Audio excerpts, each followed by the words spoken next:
আমি আপনাদেরকে একজন সফল ব্যক্তি সম্পর্কে বলতেছি। জুলাইবিস রাদিয়াল্লাহু আনহু ছিলেন কালো মানুষ। কেমন? একটু কালো, খুব উচ্চ বংশের না, খুব সুদর্শন না, খুব লম্বা না, খাটো টাইপের মানুষ, একটু বেটে টাইপের মানুষ। টাকা পয়সা একদমই নাই, একদমই টাকা পয়সা নাই, বংশমর্যাদা এইসব দিক থেকে তাকে আন্ডার স্টিমেট করা হয় আর কি। এমনকি ফিজিক্যাল স্ট্রাকচারও তারা আমাদের অনেকের মধ্যে সুদর্শন না। তার অবস্থা কেমন? নবী সাল্লাল্লাহু আলাইহি ওয়াসাল্লামের সাহাবীরা অন্য হাদিস থেকে বলেছেন যে নবী সাল্লাল্লাহু আলাইহি ওয়াসাল্লাম মসজিদে যেতেন, মদিনায় মসজিদ নববীতে যেতেন, রাস্তার পাশে তিনি পড়ে থাকতেন।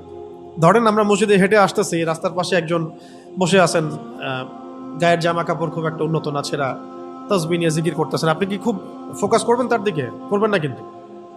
তো মানুষ তার দিকে ফোকাস করে না খুব একটা, যাওয়া আসা করে, সে পড়ে থাকে। কেউ খাবার দিলে খায়, না দিলে খায় না। এইভাবেই তার দিন যাচ্ছে। কোথাকার ঘটনা এটা? মদিনায়, হিজরতের পরের ঘটনা। সাহাবীর নাম জুলাইবিস রাদিয়াল্লাহু আনহু। খুব উচ্চ বংশের না, অর্থবিত্ত নাই। বারবার বলছি, আমি রিপিট করতেছি কেন? বিকজ এটা আপনাদের সাথে অনেক অনেক মানে সাইকোলজিক্যালি মিলবে বিষয়টা অনেকের সাথেই, এবং এটা আমাদের খুব ভালো করে জানাও দরকার আছে। তো একদিন নবী সাল্লাল্লাহু আলাইহি ওয়াসাল্লাম তাকে বললেন যাওয়ার সময়, হে জুলাইবিস, তুমি কি বিয়ে করবা? খুব মজার আলোচনা না এটা আমাদের কাছে, অনেকের কাছেই। হে জুলাইবিস, তুমি কি বিয়ে করবা না? প্রশ্নটা এরকম ছিল, হে জুলাইবিস, তুমি কি বিয়ে করবা না? তুমি তো আকাশ থেকে বললেন, ইয়া রাসূলুল্লাহ, আমাকে কে বিয়ে করবে? আমার না আছে চেহারা সুরত, না আছে আমার বংশমর্যাদা, না অর্থবিত্ত, আমি কিভাবে বিয়ে করবো? কে মেয়ে দিবে আমাকে? কে আমাকে মেয়ে দিবে? তো ওদিন নবী সাল্লাল্লাহু আলাইহি ওয়াসাল্লাম চলে গেলেন, কিছু বললেন না। পরের দিন আবার বললেন, ইয়া জুলাইবিস, আলা তাতাযাওয়াজ, তুমি কি বিয়ে করবা না? একই উত্তর, ইয়া রাসূলুল্লাহ, আপনি গতকালকে এক কথা বললেন, আবার বলতেছেন বিয়ে করবেন, আমাকে কে বিয়ে করবে? তৃতীয় দিন নবী সাল্লাল্লাহু আলাইহি ওয়াসাল্লাম আবার বললেন, আলা তাতাযাওয়াজ ইয়া জুলাইবিস, তুমি কি বিয়ে করবে না হে জুলাইবিস? তিনি এবার বলছেন, আপনি কি আমার সাথে রসিকতা করতেছেন? আমাকে কে বিয়ে করবে? তো নবী সাল্লাল্লাহু আলাইহি ওয়াসাল্লাম বললেন যে অমুক আনসারী সাহাবীর বাসায় যাও।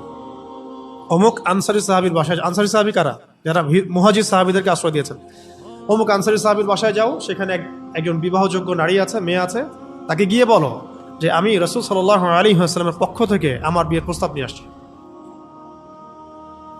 তিনি গেলেন, যাওয়ার পরে বললেন যে আমাকে প্রস্তাব সহ পাঠানো হয়েছে।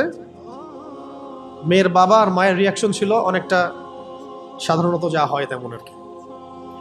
তুমি বিয়ের প্রস্তাব নিয়ে আসছো, তুমি কি খাওয়াবা মেয়েকে?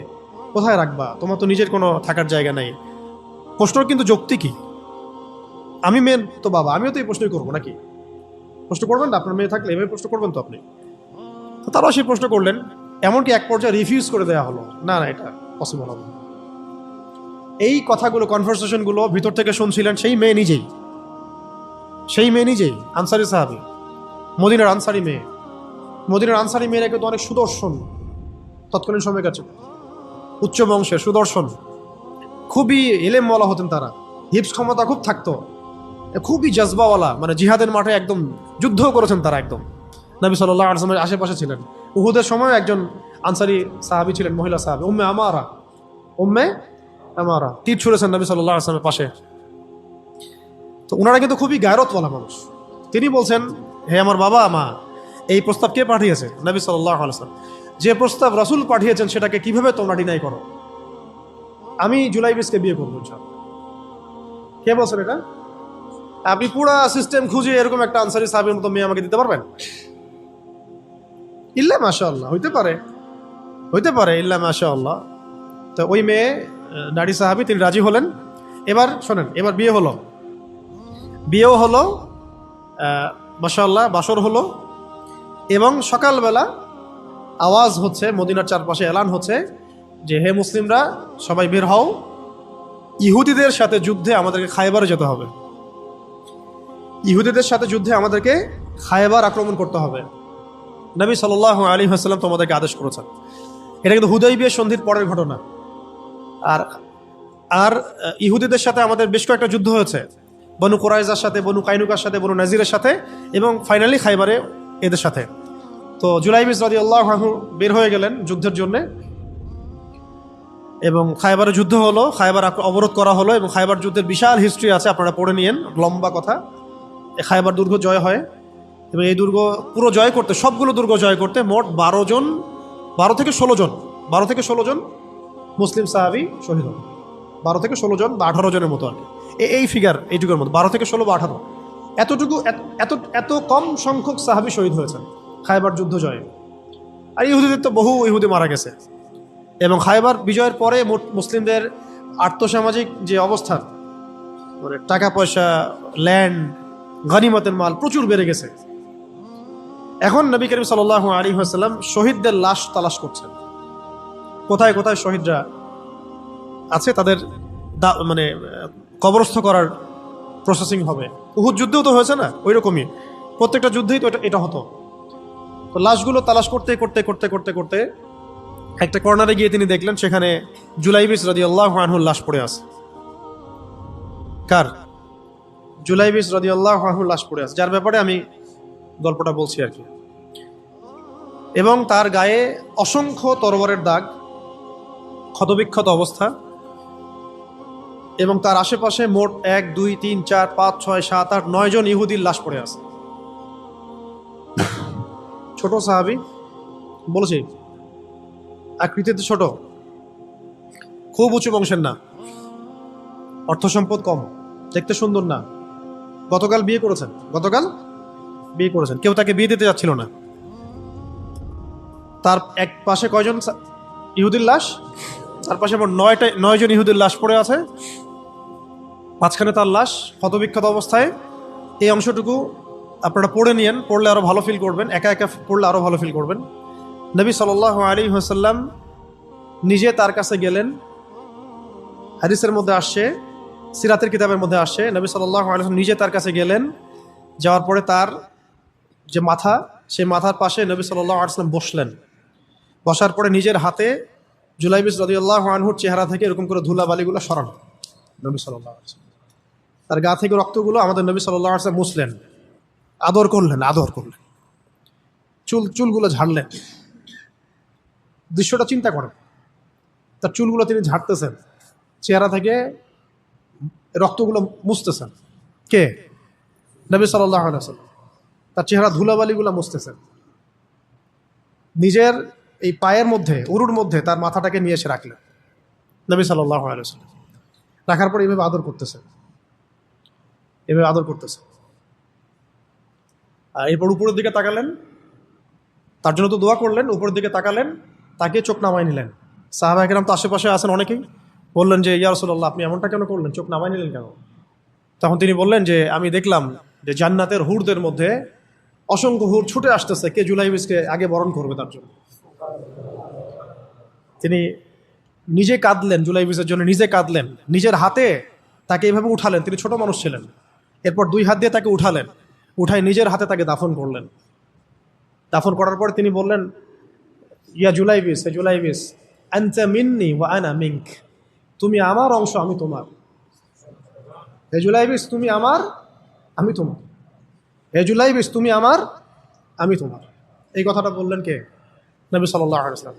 এখন আপনাদেরকে আমি সাফল্যের মানদণ্ড কিভাবে বোঝাবো? এর বাইরে কোনো ভাষা নেই আমার কাছে। সাফল্য বলতে কি বোঝান? এই সিস্টেম সাফল্য বলতে কি বোঝায়? এই ওয়ার্ল্ড অর্ডারটা সাফল্য বলতে কি বোঝায়? এই বস্তুবাদী জগৎটা আমাদেরকে সাফল্য বলতে আসলে কি বোঝায়? সাফল্য বলতে বোঝাচ্ছে ইমান। সাফল্য হলো ইমান, বিশুদ্ধ আকীদা, বিশুদ্ধ আমল, আল্লাহর আনুগত্য, রাসূলের আনুগত্য, দুনিয়ার জীবনে মুসাফিরের মতো থাকা, যতটুকু প্রয়োজন ততটুকু সন্তুষ্ট থাকা, একজন নেককার স্ত্রী, সুসন্তান সন্ততি, আদর্শ একটা পরিবার, হালাল একটা রিজিক, বাস। ইসলামের জন্য দাওয়াত, তাবলীগ, মেহনত, দিন প্রতিষ্ঠার চেষ্টা, প্রয়োজনে জিহাদ, প্রয়োজনে শাহাদাত। আর কি আছে সাফল্য বলতে? এরকম সাহাবী একজন নয়, কিন্তু এক একজন সাহাবী সম্পর্কে এক একটা করে কথা বলা যাবে। হানজালা রাদিয়াল্লাহু আনহুর নাম শুনছেন? হানজালা রাদিয়াল্লাহু আনহু, তিনিও বিয়ে করেছেন একদিন। তার পরের দিন সকালে উহুদের যুদ্ধে গিয়েছেন। 70টা আঘাত সহ্য করেছেন, বলা হচ্ছে কিতাবের মতো 70-80টা আঘাত তার দেহে ছিল। শহীদ হয়েছেন। উহুদ যুদ্ধে যখন সাহাবীদেরকে দাফন করা হচ্ছে, তখন তিনি নবী সাল্লাল্লাহু আলাইহি ওয়াসাল্লাম দেখলেন হানজালা রাদিয়াল্লাহু আনহুর লাশটা ভেসে আছে, বাতাসে ভেসে আছে, এবং লাশ থেকে পানি ঝরতেছে। সাহাবীরা জিজ্ঞাসা করলেন, ইয়া রাসূলুল্লাহ, এটা কেমন, এটা কিভাবে হচ্ছে? তখন নবীজি বললেন যে হানজালা গত রাতে বিয়ে করেছে, গোসল করার সময় পায় নাই, সে সকালবেলা চলে আসে যুদ্ধের মাঠে। ফেরেশতারা তাকে গোসল দিচ্ছেন, এটার পানি পড়ছে, আমরা দেখতে পাচ্ছি। সাফল্যের সংজ্ঞা আসলে কি? তো আল্লাহ পাক আমাদেরকে আসলে দুনিয়ার হাকিকত বোঝার তৌফিক দান করে। কিছু কিছু আইডিওলজি আছে যেটা আপনার ভিতর চলে আসলে বাকি সব ঠিক হয়ে যাবে।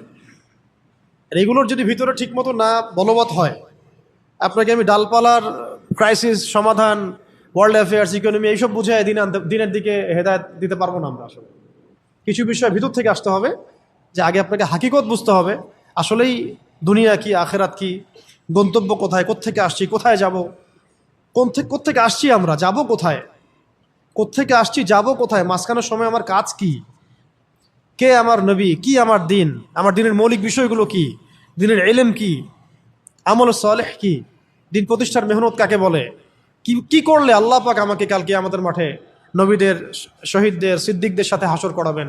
এটা হলো সাফল্যের মূল কথা। এর মানে এই না যে দুনিয়াতে আমরা কিছুই করব না, ব্যবসা করব না, আমরা চাকরি বাকরি করব না, আমরা মানে মুআমালাত মুআশারাত করব না, বিষয়টা তো এমন নয়। কিন্তু কথা হচ্ছে আমাদের মূল উদ্দেশ্যটা কি হবে। স্ত্রী সন্তান তো আমাদেরও আছে, কেন আপনি তাদের ভরণ পোষণ দিবেন, কেন তাদেরকে আপনি বড় করবেন সুন্দর করে? বিকজ তারা আপনার জন্য রিজিকের অংশ, তারা আপনার সদকায়ে জারিয়া, তাদের উপর আপনার হক আছে, আমার উপর তাদের হক আছে। যার যার হক আমি কেন আদায় করবো? আল্লাহর সন্তুষ্টির জন্য। আল্লাহর সন্তুষ্টি অর্জনের জন্য সব কাজ করা, রাসূলের তরিকায় সব কাজ করা এবং হালাল খেয়ে কাজ করা, এগুলো আমাদের সবাইকে যত দ্রুত সম্ভব এগুলো ঠিক করে ফেলতে হবে। অলরেডি আমরা 15 বছর নষ্ট করে ফেলছি। এখন থেকে যদি স্টার্ট করে আপনি আরও 10 বছর পড়াশোনা করেন এবং দিনের জন্য কাজ করতে থাকেন, 10 বছর পরে আপনি নিজেই ফিল করবেন যে যদি কাশ আমি আরও 10 বছর আগে থেকে শুরু করতাম। প্রত্যেক সেই ব্যক্তি যে স্টার্ট করেছে, হেদায়েত পেয়েছে, সে ফিল করেছে যে কাশ এই কাজটা আমি আরও 10 বছর আগে করতাম। কারণ কিয়ামতের মাঠে কেউ যদি 70 জন নবীর সমানও নেকি নিয়ে উঠে, সেও মনে করবে ওই দিন আমার কোনো নেকিই নাই, আমি কিছুই করি নাই। দিনটি এতটাই ভয়াবহ হবে, ওটা নিয়ে আমরা ইনশাল্লাহ পরে একদিন কথা বলব। এখন আজকে লাস্ট অংশে যে আজকের জন্য যতটুকু ওটা বলছি, যে আল্লাহ রাব্বুল আলামিন আমাদেরকে মানে একেবারে তো 1000 বছর হায়াত দিয়ে পাঠান নাই দুনিয়াতে। এই কারণে এই উম্মতের উপরে আল্লাহ রাব্বুল আলামিনের অনেক বড় রহমত আছে, দয়া আছে। কিছু কিছু অকেশন আল্লাহ পাক দিয়ে আমরা খুব সহজেই বেশি নেকি হাসিল করতে পারি। তার মধ্যে যেমন রমজান মাস, লাইলাতুল কদর ইত্যাদি। ঠিক এরকমই রমাদান মাসের পরে সবচেয়ে মর্যাদাপূর্ণ যে মাসটা আল্লাহ রাব্বুল আলামিন আমাদেরকে দিয়েছেন, সেটা হলো এই মুহররম। এই মুহররম যেটা আমরা এখন অতিবাহিত করছি, এই মাসটাকে আল্লাহ পাক বলেছেন যে এটা হচ্ছে আল্লাহর মাস। এটা কার মাস? তার বাকি মাসগুলো কি আল্লাহর নয়? অবশ্যই এটা বোঝানো হচ্ছে এটা আল্লাহ পাকের কাছে অনেক বেশি মর্যাদা মণ্ডিত, সম্মানিত। রক্তিম আকাশ থাকে দেখবেন এই মাসের মধ্যে, রক্তিম আকাশ থাকে, গধূলিটা অনেক রক্তিম হয়। তো এগুলোর আধ্যাত্মিক ইন্টারপ্রিটেশন আমি যাচ্ছি না, কারণ আমাদের এই ওয়ার্ল্ড আধ্যাত্মিক বিষয় অতটা বুঝে না। এখন মূল কথাটা হচ্ছে এই মাসটা আল্লাহর মাস। নবী সাল্লাল্লাহু আলাইহি ওয়াসাল্লাম বলছেন এই মাসে একটা দিন আছে। প্রত্যেকটা হাদিস এবং আয়াতগুলো এখানে কোট করা আছে, পরে কেউ চাইলে আমার কাছে আমি পিডিএফ দিতে পারবো। সময় শর্ট, আমি খালি শর্ট করে বলছি। এই মাসে একটা দিন আছে, এই মাসে একটা দিন আছে যেই দিনে আল্লাহ রাব্বুল আলামিন একটা পুরা জনগোষ্ঠীর তওবা কবুল করেছেন, এবং আগামীতেও বহু জনগোষ্ঠীর তওবা আল্লাহ পাক কবুল করবেন। এই মাসে একটা দিন আছে। এবং একজন সাহাবী জিজ্ঞাসা করছেন, ইয়া রাসূলুল্লাহ, রমাদান মাসের পরে আমি কোন মাসে বেশি রোজা রাখবো? নবীজি বলছেন মুহররম সাল্লাল্লাহু আলাইহি ওয়াসাল্লাম। কোন মাসে? মুহররমে তোমরা বেশি বেশি সাওম রাখো। তো পেলাম এই মাসটা আল্লাহর মাস, এই মাসটা অনেক মর্যাদাপূর্ণ। এই মাসে একটা দিন আছে যে দিনে আল্লাহ পাক তওবা কবুল করেছেন পুরো একটা জনগোষ্ঠীর, ভবিষ্যতেও করবেন ইনশাআল্লাহ। এই দিনটা কোন দিন? অন্য হাদিসে পাওয়া যাচ্ছে এই দিনটা হচ্ছে ইয়ামুল আশুরা, 10ম দিন, যেটা আজকে আমরা অতিবাহিত করলাম। এবং আমরা মাশাআল্লাহ সবাই রোজা রেখেছি আলহামদুলিল্লাহ। এবং নবীজি বলেছেন এই রোজার ফজিলত হিসেবে আমি আল্লাহর কাছে আশা করি যে বিগত 1 বছরের গুনাহ মাফ কাফারা হয়ে যাবে। বিগত 1 বছরে যত গুনাহ হয়েছে ইনশাআল্লাহ এগুলো মাফ হয়ে যাবে ইনশাআল্লাহ। কবিরা গুনার জন্য তওবা শর্ত, এটা আলাদা আলাদা আলোচনা।